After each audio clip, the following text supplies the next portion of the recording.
Hi all, അസ്സലാമലൈക്കും. Welcome back to Silnas kitchen. ഇന്നത്തെ recipe ബാക്കി വന്ന ചോറും മുട്ടയും വെച്ചിട്ട് നല്ല ടേസ്റ്റി ആയിട്ടുള്ള ഒരു വെറൈറ്റി ആയിട്ടുള്ള പലഹാരത്തിന്റെ റെസിപ്പിയാണ്. ബ്രേക്ക്ഫാസ്റ്റ് ആയിട്ടും സ്നാക്സ് ആയിട്ടും ഉണ്ടാക്കി കഴിക്കാൻ പറ്റും. അതുപോലെ തന്നെ നമ്മുടെ വീട്ടിൽ വരുന്ന ഗസ്റ്റുകൾക്കൊക്കെ വെറൈറ്റി ആയിട്ട് തയ്യാറാക്കി കൊടുക്കാൻ പറ്റുന്ന ഒരു നല്ല ടേസ്റ്റി ആയിട്ടുള്ള പലഹാരമാണ്. ഇതിന്റെ സ്കിന്ന് കഴിക്കാനാണെങ്കിലും ഒരു പ്രത്യേക ടേസ്റ്റ് ആണ്. അതുപോലെ ഇതിനകത്തുള്ള ഫില്ലിങ്സ് ആണെങ്കിലും ഭയങ്കര ടേസ്റ്റ് ആണ്. അപ്പോൾ ഇതെങ്ങനെയാണ് തയ്യാറാക്കുന്നതെന്ന് അറിയാനായിട്ട് വീഡിയോ സ്കിപ്പ് ചെയ്യാതെ മുഴുവനായിട്ടൊന്ന് കണ്ടു നോക്കണേ. റെസിപ്പിയിലോട്ട് കിടക്കുന്നതിന് മുമ്പായി സിൽനാസ് കിച്ചൺ ചാനൽ ആദ്യമായിട്ട് കാണുന്നവരാണെങ്കിൽ പ്ലീസ് ഒന്ന് സബ്സ്ക്രൈബ് ചെയ്തേക്കണേ. ഇനി നമുക്ക് ഇതെങ്ങനെയാണ് തയ്യാറാക്കുന്നതെന്ന് നോക്കാം.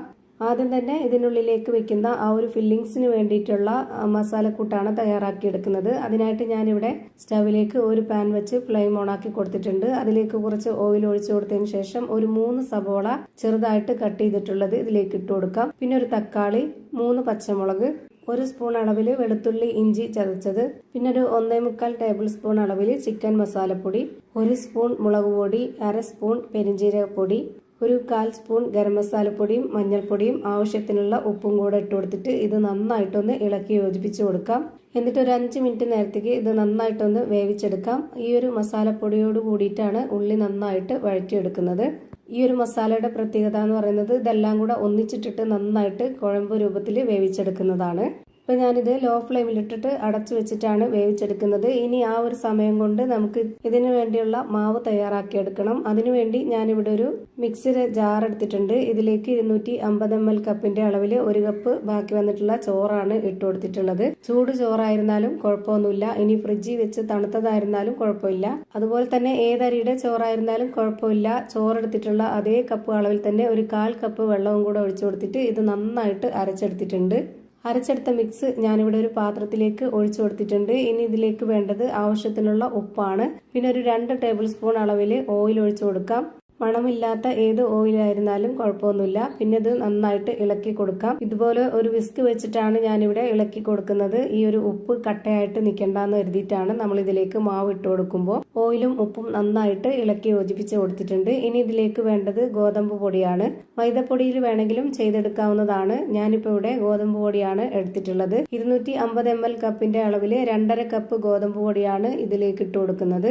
ഇനി ഇത് കൈവച്ച് നന്നായിട്ടൊന്ന് മിക്സ് ചെയ്തിട്ടെടുക്കാം. അപ്പോൾ നമുക്ക് മനസ്സിലാവും ഇനി ഇതിലേക്ക് വെള്ളം ഒഴിക്കണോ വേണ്ടയോ എന്നുള്ളത്.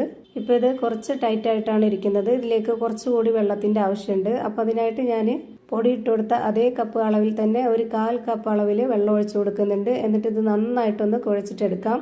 ഒരുപാട് നന്നായിട്ട് കുഴച്ചെടുക്കരുത്. ഇതിന്റെ മാവ് കുറച്ചൊന്ന് ലൂസായിട്ടിരിക്കണം. ഞാനിപ്പോൾ ഇവിടെ ഇത് നന്നായിട്ട് കുഴച്ചെടുത്തിട്ടുണ്ട്. ഇനി നമുക്ക് ഇതിൽ നിന്ന് കുറച്ചായിട്ടെടുത്ത് ബോൾസ് ആക്കി മാറ്റാം. കയ്യിൽ കുറച്ച് ഓയിലൊന്ന് സ്പ്രെഡ് ചെയ്തതിന് ശേഷം ഇതുപോലുള്ള വലിപ്പത്തിലുള്ള ബോൾസ് ആക്കിയിട്ടാണ് മാറ്റുന്നത്. എല്ലാ മാവിലും ഇതേപോലെ തന്നെ ചെയ്തെടുക്കുന്നുണ്ട്. എന്നിട്ട് ഇതൊന്ന് മാറ്റി വയ്ക്കാം. ഇനി നമ്മൾ നേരത്തെ വേവിക്കാനായിട്ട് വെച്ചിരുന്ന ആ ഒരു മസാലക്കൂട്ട് വെന്തെന്ന് നോക്കാം. ഇപ്പോൾ ഇതാ മസാലക്കൂട്ട് നന്നായിട്ട് വെന്ത് കുഴഞ്ഞു വന്നിട്ടുണ്ട്. ഇനി നമുക്ക് ഇതിലേക്ക് ഇട്ട് കൊടുക്കേണ്ടത് മുട്ടയാണ്. പുഴുങ്ങിയ മുട്ട ഗ്രേറ്ററിലൊന്ന് ഗ്രേറ്റ് ചെയ്തെടുത്തിട്ടാണ് ഇതിലേക്ക് ഇട്ട് കൊടുക്കുന്നത്. ചെറിയ ഹോളിലിട്ടിട്ട് വേണം ഗ്രേറ്റ് ചെയ്തെടുക്കാനായിട്ട്. ഇതിനായിട്ട് 5 കോഴിമുട്ട പുഴുങ്ങിയതാണ് എടുത്തിട്ടുള്ളത്.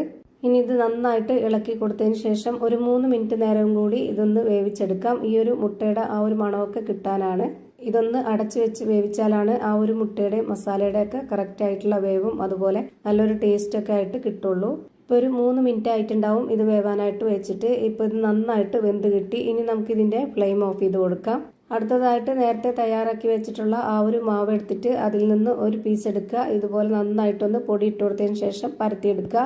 ഈ മാവ് പരത്തിയെടുക്കുമ്പോൾ ഈ ഒരു ബോർഡിനനുസരിച്ച് കുറച്ച് നീളത്തിലാണ് ഞാനിതിനെ പരത്തിയെടുക്കുന്നത്. ഒരെണ്ണം പരത്തിയെടുത്ത് മാറ്റിയതിന് ശേഷം വീണ്ടും ഇതിലേക്ക് പൊടി ഇട്ട് കൊടുത്തിട്ട് അടുത്തത് ഒരെണ്ണം കൂടി പരത്തിയെടുക്കാം. ഇതുപോലെ 4 എണ്ണം പരത്തി മാറ്റണം. അങ്ങനെ ഞാനിവിടെ 4 എണ്ണം പരത്തി മാറ്റിയിട്ടുണ്ട്. ഇനി നമുക്ക് അതിൽ ഒരെണ്ണം ഇതുപോലെ ബോർഡിൽ വെച്ച് കൊടുത്തതിന് ശേഷം ഇതിന് മുകളിലേക്കായിട്ട് കുറച്ച് ഓയിൽ ഒന്ന് ഇതുപോലെ ചുറ്റിച്ചൊഴിച്ചു കൊടുക്കുക. എന്നിട്ട് അതിന് മുകളിലേക്ക് കുറച്ച് ഗോതമ്പ് പൊടി തൂക്കി കൊടുക്കണം. ഇങ്ങനെ ചെയ്ത ശേഷം വീണ്ടും അടുത്ത ഒരു മാവും കൂടെ ഇട്ട് കൊടുക്കണം. എന്നിട്ട് അതിന് മുകളിലേക്കും കുറച്ച് ഓയിലൊന്ന് ഒഴിച്ചു കൊടുത്തിട്ട് ഇതുപോലെ കുറച്ച് ഗോതമ്പ് പൊടി കൂടി ഇട്ട് കൊടുത്തതിന് ശേഷം വീണ്ടും അടുത്ത മാവ് ഇട്ട് കൊടുക്കുക. അങ്ങനെ 4 എണ്ണം നമ്മൾ ഇതേപോലെ തന്നെ ഒന്നിന് മുകളിൽ ഒന്നായിട്ട് ഇങ്ങനെ ഇട്ട് കൊടുക്കുക. ഇത് തമ്മിൽ ഒട്ടിപ്പിടിക്കാതിരിക്കാൻ വേണ്ടിയിട്ടാണ് ഇങ്ങനെ ചെയ്തെടുക്കുന്നത്. ഇപ്പോൾ 4ാമത്തെ മാവിലും ഞാൻ ഇതേപോലെ തന്നെ മുകളിൽ എണ്ണ ഒഴിച്ചു കൊടുത്തതിന് ശേഷം അതിന് മുകളിലേക്കായിട്ട് കുറച്ച് പൊടി ഇട്ട് കൊടുത്തിട്ട് ഇതുപോലെ ഒന്ന് റോൾ ചെയ്തെടുക്കുന്നുണ്ട്. ഇതുപോലെ ചെയ്തെടുത്തിട്ട് കഴിക്കുമ്പോൾ നമ്മൾ ഉണ്ടാക്കിയെടുക്കുന്ന ആ ഒരു പലഹാരത്തിൻ്റെ സ്കിന്നിന് ഒരു പ്രത്യേക ടേസ്റ്റാണ്. നല്ല ലെയർ ആയിട്ടിരിക്കും ഉള്ളിലൊക്കെ. ഇനി റോൾ ചെയ്ത് വെച്ചിട്ടുള്ള മാവ് ഇതുപോലെ ഒന്ന് കട്ട് ചെയ്തെടുക്കുന്നുണ്ട്.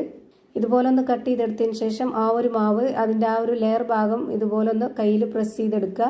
എല്ലാ മാവും അങ്ങനെ ചെയ്തെടുത്തതിന് ശേഷം നമുക്ക് ഓരോന്നായിട്ടൊന്ന് പരത്തിയെടുക്കണം. എന്നിട്ട് വേണം അതിനുള്ളിലേക്ക് ഫില്ലിങ്സ് വെച്ച് കൊടുക്കാനായിട്ട്. ഇപ്പം ഞാനിവിടെ ഓരോന്നോരോന്നായി ഇതുപോലെ പ്രസ് ചെയ്ത് മാറ്റിയിട്ടുണ്ട്. ഇനി നമുക്ക് ഇതിൽ നിന്ന് ഒരെണ്ണം എടുക്കാം. അതിലേക്ക് കുറച്ച് പൊടി ഇട്ട് കൊടുത്തതിന് ശേഷം ഇതിനെ നന്നായിട്ടൊന്ന് പരത്തിയെടുക്കാം. നന്നായിട്ട് പരത്തിയെടുക്കുക എന്ന് പറയുമ്പം ഒരുപാട് വലുപ്പത്തിൽ പരത്തണ്ട. ഇതുപോലെ ഈ ഒരു വലുപ്പത്തിലേക്കൊന്ന് പരത്തിയെടുത്താൽ മതി. ഇനി വേണം ഇതിനുള്ളിലേക്ക് നമ്മൾ തയ്യാറാക്കി വെച്ചിട്ടുള്ള ആ ഒരു മസാലക്കൂട്ട് വെച്ച് കൊടുക്കാനായിട്ട്. എന്നിട്ട് ഇത് നേരെ മടക്കിയതിന് ശേഷം കൈകൊണ്ടൊന്ന് പ്രസ് ചെയ്ത് ഇതൊന്ന് പരത്താം. ആ ഒരു മസാല കറക്റ്റായിട്ട് നടുഭാഗത്ത് മാത്രമാവാതെ ഇതുപോലെ ഒന്ന് പരന്ന് കിട്ടാനാണ്. എന്നിട്ട് നമുക്ക് ഇതുപോലെ ഒരു അടപ്പ് വെച്ചിട്ട് ഈ ഒരു ഷേപ്പിലാണ് കട്ട് ചെയ്തെടുക്കുന്നത്. ഇതേപോലെ തന്നെ ചെയ്തോളണമെന്നൊന്നുമില്ല. നിങ്ങൾക്ക് ഇഷ്ടമുള്ള ഏത് ഷേപ്പിൽ വേണമെങ്കിലും നമുക്ക് തയ്യാറാക്കി എടുക്കാവുന്നതാണ്. അതുപോലെ ഇതിനകത്തുള്ള ആ ഒരു മസാല ഇതുപോലെ മുട്ട കൊണ്ട് തന്നെ വേണമെന്നില്ല. ചിക്കനോ മട്ടനോ ബീഫോ ഏതിൽ വേണമെങ്കിലും ചെയ്തെടുക്കാവുന്നതാണ്. ഇതേപോലെ തന്നെ ഞാനിവിടെ ഒരെണ്ണം കൂടെ ചെയ്ത് കാണിക്കുന്നുണ്ട്. ഇതുപോലെ മാവ് പരത്തിയെടുത്ത ശേഷം അതിനുള്ളിലേക്ക് മസാല വെച്ച് കൊടുത്തിട്ട് ഇതുപോലെ ഒന്ന് കട്ട് ചെയ്തെടുക്കുമ്പോൾ നമുക്ക് അതിനുള്ളിലുള്ള ആ ഒരു ഫില്ലിങ്സ് ഒന്നും പൊട്ടി പുറത്തോട്ട് പോകത്തില്ല. നല്ല കറക്റ്റ് ഷേപ്പിൽ ഒട്ടിയിരിക്കും അതിൻ്റെ വക്ക് ഭാഗം. ഇതേപോലെ തന്നെ ഞാനിവിടെ എല്ലാം ചെയ്ത് മാറ്റുന്നുണ്ട്. എന്നിട്ട് നമുക്ക് ഇതൊന്ന് ഫ്രൈ ചെയ്തെടുക്കാം. അതിനായിട്ട് സ്റ്റവിലേക്ക് ഒരു പാൻ വെച്ച് കൊടുത്ത് ഫ്ലെയിം ഓൺ ആക്കി കൊടുത്ത ശേഷം അതിലേക്ക് ഓയിൽ ഒഴിച്ചു കൊടുത്തിട്ടുണ്ട്. ഓയിൽ ഒന്ന് നന്നായിട്ട് ചൂടായിട്ട് വന്നപ്പോൾ അതിലേക്ക് ഓരോന്നായിട്ട് ഇട്ട് കൊടുത്തിട്ടുണ്ട്. ഇനി ഇതൊരു മീഡിയം ഫ്ലെയിമിലേക്ക് ഇട്ട് കൊടുക്കണം. ഒരുപാട് ഫ്ലെയിം കൂട്ടി വെക്കരുത്, പെട്ടെന്ന് കരിഞ്ഞു പോവും. പുറം ഭാഗം അകം വേവേയില്ല. ഇനി ഒരു സ്പൂൺ കൊണ്ട് ഇതിന് മുകളിലേക്കൊന്ന് എണ്ണ കോരി ഒഴിച്ചു കൊടുക്കാം. അപ്പോൾ ആ ഒരു ഭാഗം കുറച്ചൊന്ന് നന്നായിട്ട് വെന്ത് കിട്ടും. അപ്പോൾ തിരിച്ചിട്ട് കൊടുക്കുമ്പോൾ ആ ഭാഗം പൊട്ടിപ്പോകത്തില്ല. അല്ലാന്നുണ്ടെങ്കിൽ ചിലപ്പോൾ പൊട്ടിപ്പോവാൻ സാധ്യത ഉണ്ട്. ഇങ്ങനെയൊക്കെ ചെയ്തെടുക്കുമ്പോൾ നമ്മുടെ കുട്ടികൾക്കായാലും വീട്ടിൽ വരുന്ന ഗസ്റ്റുകൾക്കായാലും കാണുമ്പോൾ ഒരു നല്ല കൗതുകമായിരിക്കും. അതുപോലെ കഴിക്കാനും ഭയങ്കര ഇഷ്ടമാവും. ഇപ്പം ഞാനിത് തിരിച്ചും മറിച്ചൊക്കെ ഇട്ട് കൊടുത്തിട്ട് നന്നായിട്ട് വേവിച്ചെടുത്തിട്ടുണ്ട്. ഇനി നമുക്കിത് എണ്ണയിൽ നിന്ന് കോരി മാറ്റാം. അധികം എണ്ണ കുടിക്കുകയില്ല, അതുകൊണ്ട് ആ ഒരു ടെൻഷൻ വേണ്ട. ഇതേപോലെ തന്നെ എല്ലാം ഫ്രൈ ചെയ്ത് ഒരു പാത്രത്തിലേക്ക് മാറ്റിയിട്ടുണ്ട്. ഇനി ഇതിൻ്റെ അകം എങ്ങനെയാണ് ഇരിക്കുന്നതെന്ന് അറിയാനായിട്ട് ഇതൊന്ന് കട്ട് ചെയ്ത് കാണിക്കുന്നുണ്ട്. അപ്പോൾ ഇത്രയേ ഉള്ളൂ ഇന്നത്തെ നമ്മുടെ വീഡിയോ ഇഷ്ടമായാൽ ലൈക്ക് ചെയ്യാനും കമൻറ്റ് ചെയ്യാനും ഷെയർ ചെയ്യാനും മറക്കരുത്. അതുപോലെ തന്നെ ഞാനിടുന്ന പുതിയ വീഡിയോസ് നോട്ടിഫിക്കേഷനായിട്ട് കിട്ടുന്നതിന് വേണ്ടി സബ്സ്ക്രൈബ് ചെയ്ത് ബെല്ലൈക്കൺ അമർത്തി അതിൽ ഓൾ എന്ന ഓപ്ഷൻ എനേബിൾ ചെയ്ത് കൊടുക്കാനും മറക്കരുത്. പുതിയൊരു വീഡിയോയുമായി വീണ്ടും വരും. Thank you for watching.